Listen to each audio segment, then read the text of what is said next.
భవితపై ఆశల్ని రేకెత్తించి చైతన్యపరిచి BRS చేతిలో పెట్టి ఉద్యమ జ్యోతిని కాపాడుకుంటూ వచ్చింది. బీఆర్ఎస్ వలసవాదుల కులతంత్రాలకు చేరింది, ఢిల్లీ పార్టీలు తలవంచేలా చేసింది, ఆ బహిరంగ వారం గెలిచింది అని చూపించి అంబేద్కర్ అని చెప్పేసి ఒక మాట మాట్లాడుతూ ఉన్నాడు. ఏదైనా కూడా అంబేద్కర్ ఆశయ సాధన లెక్కనే ఉంటుందని చెప్పేసి అంటాడు.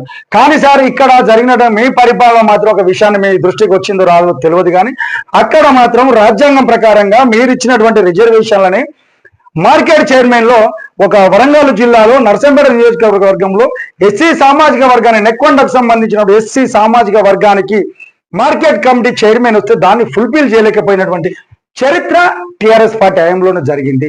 ఎందుకు చేయలేకపోయారు సార్? అది రాజ్యాంగం అంబేద్కర్ గురించి మాట్లాడేటువంటి అందరూ అది ఎందుకు మీరు చేయలేకపోయినరు? ఆడ ఉన్నటువంటి ఎస్సీ సామాజిక వర్గాలంతా అయ్యో మాకు మార్కెట్ చైర్మన్ వచ్చిందే, మేము మాకు అంబేద్కర్ రాసిన రాజ్యాంగం వల్లనే వచ్చింది అని చెప్పేసి కలత చెందిన సందర్భం. కానీ ఆ టైం మొత్తము వేస్ట్ చేసిరు తప్ప ఆ ఫుల్ఫిల్ చేయలేకపోయారు. అక్కడ ఉన్నటువంటి ఎమ్మెల్యే కూడా అగ్రవర్ణానికి చెందినటువంటి ఒక రెడ్డి సామాజిక వర్గానికి చెందినటువంటి ఎమ్మెల్యే గారు అయినా కూడా అక్కడ ఎస్సీ సామాజిక వర్గానికి ఆ మార్కెట్ చైర్మన్ వస్తే ఫుల్ఫిల్ చేయలేకపోయారు. అది కూడా మీరు ఒకసారి గుర్తించాల్సిన అవసరం ఉంటుంది.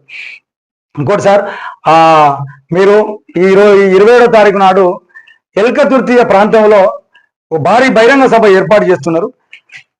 ఇంకోటి ముఖ్యమంత్రి గారంటే మీరు వచ్చిన తర్వాత గురుకులాలు బాగా అభివృద్ధి చెందినాయి అనేది ఒక మాట నిజమే అనుకోవాలి, సందర్భాలు ఉంటాయి. కానీ అతి చెరువులో ఎల్కతుర్తి మండలానికి అతి చెరువులో మార్కెట్ పక్కకు ఉన్నటువంటి ఒక ఎస్సీ గురుకులం ఉన్నది, అక్కడ ఉన్నటువంటిది కస్తూర్బా గురుకులాలు ఉన్నాయి. వాటిని కూడా ఒకసారి మీరు సందర్శించాలని చెప్పేసి నేను కోరుకుంటున్నా సార్.